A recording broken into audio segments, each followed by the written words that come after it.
8 friends return to a secluded cabin atop a snowy mountain 1 year after tragedy befell them there. No cell phone service, no electricity, no way to get a hold of the outside world. What could go wrong, right? If the premise for Until Dawn sounds derivative, that's because it definitely is. The tropes and clichés built into the introduction for Supermassive's choose-your-own-adventure game are deliberately obvious. It was billed as a classic teen slasher in the vein of Friday the 13th and Halloween. Going into it, I planned to accept these tropes and play the game with an open mind. If that's what the studio wanted it to be, then that would be how I looked at it. What it turns out to be, however, is much more than that, and that's partly what makes Until Dawn a success. After we witness the tragic deaths of 2 characters, the story jumps ahead to 1 year later, where the remaining 8 teenage friends have reconvened on top of the Blackwood Pines mountain range, the site of the tragedy, and where one of the characters' family owns land. A ski lift takes each of them to the summit where the Washington residence sits, but they arrive to find the house blanketed in darkness with no means of getting the lights on, and hints of someone or something lurking in the woods surrounding the property. The gameplay mechanics consist mostly of using the analog sticks to interact with the world, and, in times of duress, QuickTime events with the face buttons. Gamers who played Heavy Rain or any of the recent Telltale games will find very similar mechanics in Until Dawn, though you won't as often choose your character's lines when they're talking. There are no puzzles to solve, instead the action relies mostly on making decisions quickly.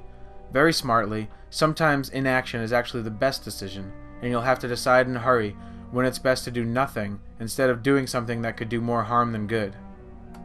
All 8 characters are playable, and with it being a horror story, their lives are constantly in danger.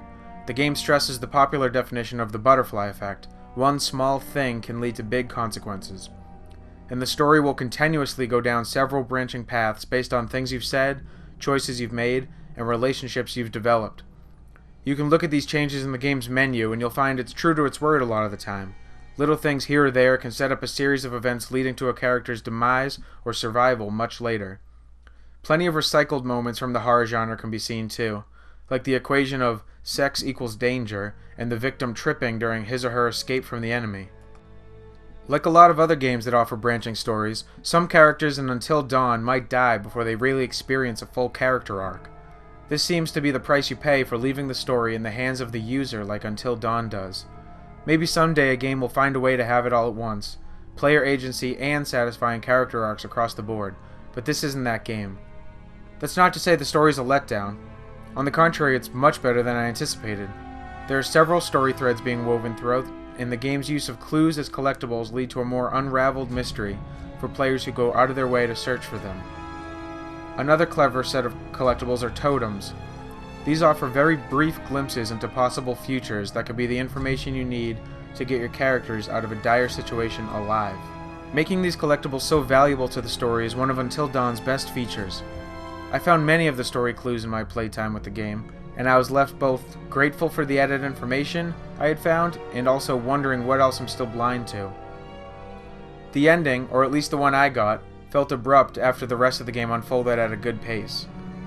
With it mimicking a horror movie in many ways, but playing out over a 7 to 10 hour story, the exposition is told slowly. The characters seem like stereotypical slasher fare at first, but over time most of them become interesting, and some are even easy to root for. I was often faced with a conflict of interest when facing dangerous circumstances. On one hand, I naturally tried to succeed and get the characters out alive, but on the other hand, I recognized that a horror story where nobody dies is a pretty boring horror story. So when half of my group failed to make it to the end of the story, I was pretty satisfied with that conclusion.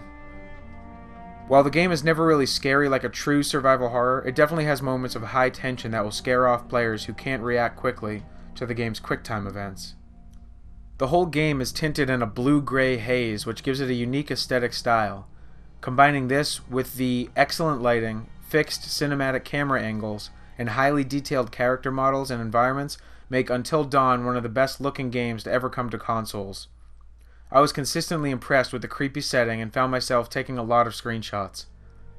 Former Hero star Hayden Panettiere leads the cast of friends, and there are a few other recognizable faces too. With this sort of approach, the story did seem to lack a true protagonist among them. It seems driven by circumstances, not any one character. At times it tries to paint Panettiere's character as the lead, but that seems to be because she's the most recognizable face among them. There really is no main character, which is at least unconventional, but also sort of sloppy. The facial capture and motion capture are both performed very well, but they were done separately, and sometimes that's evident. Their expressions don't always match their body language either. Sometimes they don't emote enough. Standing still, though, the characters are some of the most realistic looking ever seen in a game. The voice acting is also well executed, but sometimes what the characters are saying will make you cringe. This was deliberate, of course, to fit the game's initial guise as an empty-headed slasher, but still, corny is corny. Until Dawn is at its best during the many intense sequences that demand you make instantaneous fight or flight decisions, never knowing which choice is the right one to make. It's very likely you'll end the game regretting some decisions. I know I did. Fortunately, you can replay any of the chapters and make new isolated decisions to see how things could have gone differently. Games like Until Dawn offer replay value because you can go down new paths and forge a new narrative, but usually with similar games I haven't been compelled to do that. I like to take my version of events, call it my one true version, and never see the rest. Even with Until Dawn's violent and horrific setting and story, however, the game overall feels lighter than other games with similar mechanics, and in turn it's more inviting to replay. It's certainly less somber than The Walking Dead, and offers more branches than Heavy Rain. Because of that, I do feel a desire to replay some scenes, maybe even the whole game. Until Dawn is the evolutionary, story-focused, right analog-heavy adventure game all painted in a survival horror tone. Supermassive has carved out its own unique take on cinematic games, even if they don't get everything right in doing so. The story was more intriguing than expected, and the setting is always fun to explore, even if you can't always stop and see it all, because you're running for your life.